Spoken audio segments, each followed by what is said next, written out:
মারে তো হিরো আলম সবাই মারবে, সাকিব খানকে আপনারা সবাই মারেন, জায়েদ খানকে মারতে পারবেন না। আমার সামনে কেউ না খেয়ে মারলে আমি এরকম মানে আবার সোলকে বাঁচাবো, বউকে বাঁচাবো, কিন্তু তোদেরকে আর বাঁচাবো না। সেটাকে রাজনীতি করলাম না। বিএনপি আর আওয়ামী লীগের পার্থক্য কি হলো? শয়ে শয়ে মামলা তাদের বিরুদ্ধে করছে মানুষ, তাদের কোনো মারে নাই।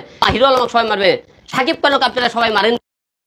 সাকিব খান যখন আপনারা নির্বাচন হয়, ও তো 30 তারিখে আপনারা নৌকা মার্কা ভোট দেন, দেখি আপনারা সে নৌকা মার্কা ভোট চাইছিল।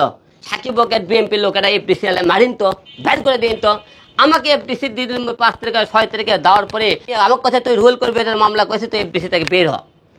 তাহলে সাকিব খান আসলে এফডিসি থেকে বের করে দিন তো আপনারা, রিয়াজ আসলে বের করে দিন, বের করে দেন, মিশা সদাগরক বের করে দেন, জায়েদ খানক বের করে দেন। আপনারা বড় বড় কথা তারা বের করে দিচ্ছিলেন, বের করে দিন তো। আপনারা বড় বড় গায়ে হিরো আলমক মারতে পারবেন আপনারা, সাকিব খানক মারতে পারবেন না, জায়েদ খানক মারতে পারবেন না। কারণ কি জানেন, ওরকে মারার মতো আপনাদের সেই শক্তিটা হয়নি আপনাদের।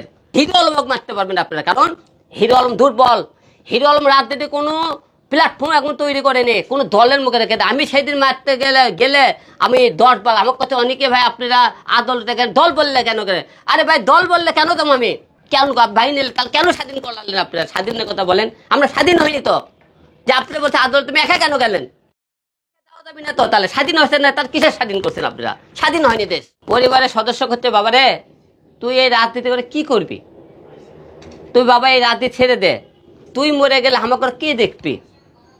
তোরে একবার না 2 বার, 4 বার মারছে আমাকে। সেনকে যে মারটা করছে, মারটা খালি আপনারা দেখেন কি আরে মারছে আমারে, আপনারা একবার দেখেন ওই মারটাতে। আমার বাপ মাও সেই মা বলতেছে তুই আর সাকিব খান, তুই মরে গেলে আমাকে কে দেখবি, কে ভাত দেবে? কি রাজনীতিতে আমি মূল্যায়ন পালো না। জনগণ আমাকে দালাল বলে, সত্যি কথা বললে আমাকে গালি দেয় এখন কমেন্ট করে, তুই আওয়ামী লীগের দালাল হয়ে গেছে। বিএনপি আওয়ামী লীগ যখন সরকার আসছে আমরা কত স্বৈরাচার করলাম, স্বৈরাচার হলো হিরো আলমকে মারতে বলছিল। তাহলে এই জায়গা মনে করেন বিএনপি আর আওয়ামী লীগের পার্থক্য কি হলো? স্বৈরাচার কেমন করে স্বৈরাচার?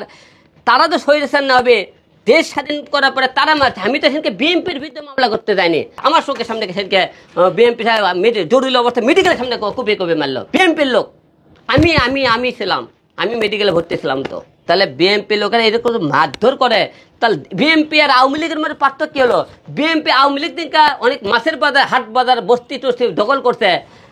আওয়ামী লীগ সরকার ক্ষমতা যাওয়ার 5 থেকে সেই দিন থেকে তারা সেই মনে করেন মাছের বাজার, বস্তি বাসে তার দখল করা শুরু করছে।